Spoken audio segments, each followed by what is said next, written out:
Hello friends, आज के video में मैं बात करने जा रही हूँ माँ बगलामुखी की, जो 10 विद्याएं जो हैं उनमें से 8वें नंबर की हैं और ये बहुत पावरफुल है। इनकी जयंती है 24 अप्रैल को और ये बहुत ऑस्पिशियस डे है। इस दिन आप अपने विश के लिए, जो कोई ऐसी विश है जो पूरी नहीं हो रही है, प्रॉब्लम क्रिएट कर रही है, आपने बहुत ट्राई कर लिया, उसके लिए आप इन बगलामुखी माँ से प्रेयर कर सकते हैं। माँ आपके ऊपर ज़रूर कृपा करेंगी। चाहे वो आपकी विश जो हो किसी शत्रु से रिलेटेड हो, लाइक कुछ लोग आपको परेशान कर रहे हो, बुली कर रहे हो, आपको धमकियाँ दे रहे हो, तो उनके लिए बगलामुखी माँ की आराधना की जा सकती है। आपका कोई कोर्ट केस चल रहा हो जिसमें आपको ऐसा लगता है कि आपकी जीत निश्चित है, आपने कुछ गलत नहीं किया है, तो आप बगलामुखी माँ से प्रे कर सकते हैं। आपको प्रोटेक्शन की ज़रूरत है आपके और आपकी फैमिली के लिए, तो भी आप माँ से प्रेयर कर सकते हैं। अगर आप चाहते हैं कि आपके जो भी विरोधी हैं, मीन्स आपके अपोजिशन में जो भी लोग हैं वो शांत हो जाएं, है ना, जैसे लाइक कोई कोर्ट केस चल रहा है, उसमें अपोजिशन बहुत ज़्यादा ऐसे ना बहुत प्रॉब्लम क्रिएट कर रहा है, आपकी चीज़ें होने ही नहीं दे रहा है, तो भी आप इसको काम में ले सकते हैं। आपको लगता है आपके घर में किसी बच्चे को या किसी भी मेंबर को कोई नज़र लगी है, लाइक होता है ना, कई बार हमारे बिजनेस पे नज़र लग जाती है, पैसे का फ्लो रुक जाता है और बहुत सारी प्रॉब्लम्स क्रिएट हो जाती है, तो आपको ऐसा लगता है कि कोई नज़र का कोई प्रॉब्लम है, कुछ है, तो भी आप बगलामुखी माँ की आराधना कर सकते हैं। बगलामुखी माँ का जो है जयंती आ रही है 24 को, वो बहुत पावरफुल डे है। अदरवाइज भी आप इसको इनकी आराधना कर सकते हैं। इनकी आराधना आसान होती है, हम इनको ज़्यादा डीप में जाकर आराधना हमको नहीं करनी है।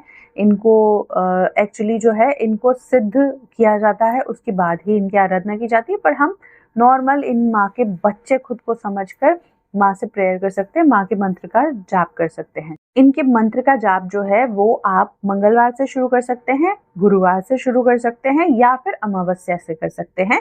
आप एक संकल्प लीजिए कि आप लगातार 21 दिन तक माँ का मंत्र का जाप करेंगे और माँ से अपनी जो भी इच्छा है, चाहे वो आपकी नज़र की हो, शत्रुनाश की हो, प्रोटेक्शन की हो या फिर कोर्ट केस की हो, जो भी हो, माँ से प्रार्थना करेंगे कि वो प्रॉब्लम जो है वो आपकी सॉल्व हो जाए। मैं कहूँगी कि बगलामुखी माँ की जो आराधना है आप ब्रह्म मुहूर्त में कीजिए। अगर समहाउ आप ब्रह्म मुहूर्त में नहीं कर पाते हैं तो रात को 10:30 बजे के बाद में मंत्र का जाप करना है, ठीक है? क्योंकि ऐसा कहा जाता है उस वक्त जो है पावर थोड़ी सी ज़्यादा होती है, क्योंकि दुनिया जो है शांत होने लग जाती है रात को 10:30 बजे के बाद में। ऑलमोस्ट सब लोग अपने अपने घरों में होते हैं या फिर ब्रह्म मुहूर्त में तो ऑलमोस्ट सब लोग सो रहे होते हैं। तो उस वक्त जब आप किसी भी स्पिरिचुअल प्रैक्टिस को करते हैं या किसी डिटी की प्रैक्टिस करते हैं या स्पिरिट्स की करते हैं, तो बहुत पावरफुल होती है जब एनर्जी शांत होती है। बगलामुखी माँ का जो मंत्र है वो सिंपल सा मंत्र मैं आपको दे रही हूँ। मंत्र है ओम ह्लीम बगलामुखी नमः।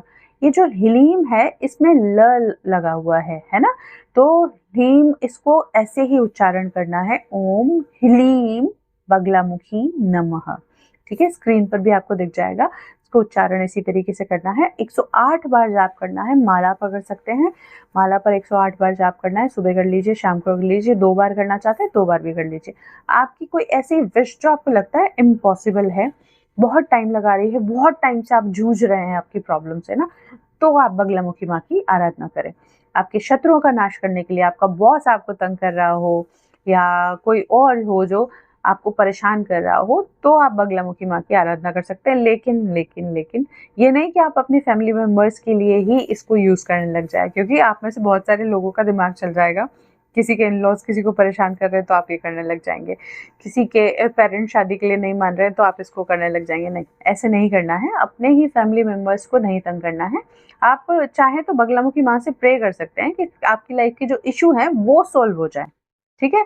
वो माँ उसको सॉल्व कर दे, इस तरीके से आप प्रे करके कर सकते हैं। लेकिन ऐसे नहीं कि आप उसको गलत तरीके से प्रैक्टिस करें, क्योंकि गलत तरीके से प्रैक्टिस करने वाली चीज़ों का रिजल्ट गलत ही मिलता है। फिर मत कहिएगा मुझे कि मैम हमारा ये काम नहीं हुआ या हमारी लाइफ में नेगेटिविटी आ गई, है ना?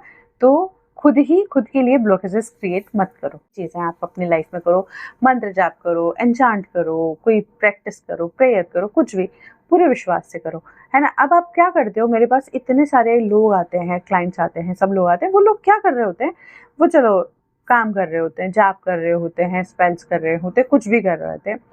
इवन जब हम कर रहे होते हैं, उसके बाद भी वो क्या कर रहे होते हैं, हर मिनट हर सेकंड खुद से क्वेश्चन कर रहे हैं। ये नहीं हुआ तो, मेरे पार्टनर की शादी किसी और से हो गई तो, मेरा पार्टनर मुझसे बात नहीं किया तो, मेरे पार्टनर को कोई और पसंद आ गई तो, मेरे बिजनेस में लॉस हो गया तो, मैं एग्जाम में फेल हो गया तो, या फिर मुझे दरकिनार करके किसी और को प्रमोशन दे दिया तो, मेरी लाइफ से कोई मुसीबत आ गई तो, मेरा एक्सीडेंट हो गया तो, कैसी कैसी चीजें सोच लेते हैं आप। तो हमेशा अच्छा सोचो, क्योंकि सोचने पे तो कोई रोक नहीं है। जब आपके बुरा सोचने से इतनी सारी चीजें गलत गलत हो रही है आपकी लाइफ में, तो अच्छा सोचो ना, क्या पता अच्छा हो ही जाए। तो हमेशा अच्छा सोचो, और जो भी प्रैक्टिस कर रहे हो, जो भी चीजें कर रहे हो, जो भी मैं बता रही हूँ या किसी और की वीडियोस को फॉलो करके कर रहे हो, प्लीज करो, लंबे टाइम तक करो, पूरे विश्वास के साथ करो। ऐसा नहीं कि आज हमने ये किया और फिर हमने कल छोड़ दिया। ये लाइक एक मिट्टी का घड़ा बनाने वाला हिसाब हो गया, लाइक है ना, जैसे आपने मिट्टी ली, मिट्टी में पानी डाला, उसको गूंथा और फिर आपने घड़ा बनाना स्टार्ट किया। अब घड़ा चक्री पर चल रहा है, आड़ा टेढ़ा बन रहा है, आपको मजा नहीं आया, चलो इसको छोड़ देता हूँ, फिर दूसरा बनाता हूँ। अब आप सोचिए कि आपने उसको छोड़ दिया, आप दूसरा करने जा रहे हैं, दूसरे में भी आपका यही मन होगा, तो कितने टेढ़े मेढ़े सी चीजें रहेगी। अब हो सकता है किसी में पानी डालने की कोशिश करें तो पानी निकल जाएगा, क्योंकि आपने अभी कच्चा घड़ा बनाया है, उसमें से डेफिनेटली वो सूख भी जाएगा तो पानी निकलेगा ही निकलेगा, ठीक है, समहाउ वो काम कर जाए। तो आपको ढंग से अपना घड़ा बनाना है, उसको आग में पकाना है, देन वो घड़ा आपके लिए फ्रूटफुल होगा, आप उसमें से पानी भर के पी पाएंगे। यही आपकी जो चीजें होती है ना, रिचुअल्स करते हैं, जो भी बताते हैं, उनमें होता है विश्वास रखना, होता है कि ये काम होगा ही होगा आपका, और वो काम होके ही रहेगा। बगलामुखी माँ का जो प्रैक्टिस मैंने बताई है वो बहुत पावरफुल है, मंत्र बहुत पावरफुल है। आप सिर्फ मंत्र को चांट करें। अगर आप चाहते हैं कि माँ की पूजा करें, तो बगलामुखी माँ का जो भी इंटरनेट पे आपको फोटो मिल जाए, उस फोटो का प्रिंट आउट लेके अपने मंदिर में रख लीजिए, ठीक है। दिया जलाइए, धूप अगरबत्ती कीजिए, प्रसाद चढ़ाइए, फूल चढ़ाइए। बगलामुखी माँ को बेसिकली पीले वस्त्रों में ही देखा जाता है। आप चाहें तो इनकी पूजा करते वक्त, मंत्र चांटते के वक्त, तो पीले वस्त्र पहन सकते हैं, येलो फूल इनको चढ़ा सकते हैं, येलो मिठाई आप इनको चढ़ा सकते हैं, जो भी आप चाहें इनके लिए कर सकते हैं, लाइक, ठीक है। पैसे के लिए आप चाहते हैं तो हल्दी यूज करें, हल्दी की एक गांठ ले लें, माँ का मंत्र जाप करें हल्दी की गांठ पर। उस हल्दी की गांठ को आप अपने मनी का जो भी बॉक्स है आपका ना, जहां पर पैसे कलेक्ट होते हैं आपके, उसमें रख दीजिए, ठीक है। संकल्प लेके जाप किया आपने 11 दिन या फिर 21 दिन, मैं कहूँगी 21 दिन करो, ज़्यादा एनर्जी लगाओ, 21 दिन तक करो, और उस हल्दी की गांठ को अपने जहाँ भी आपका बिजनेस की चीज़ें हैं वहाँ रख दीजिए। आपके लिए 100% काम करेगी ही करेगी, ठीक है। मनी का फ्लो बढ़ेगा ही बढ़ेगा, आपके शत्रुओं का नाश होगा, आपको विजय मिलेगी, ठीक है। इस तरीके से ये एनर्जी काम करती है। तो बगलामुखी माँ की प्रेयर कीजिए। जयंती का टाइम है, बहुत अच्छा है, जयंती वाले दिन से ही आप इनका मंत्र जाप कर सकते हैं, ये आपके लिए काम करेगी, ठीक है। बस पॉजिटिव रह के ही करना है, हमको नेगेटिविटी नहीं रखनी है, किसी भी तरीके की आप इसको गलत तरीके से यूज नहीं करना है, ठीक है। तो आज की वीडियो में इतना ही, मैं मिलूंगी आपसे नेक्स्ट वीडियो में, तब तक के लिए बाय, टेक केयर।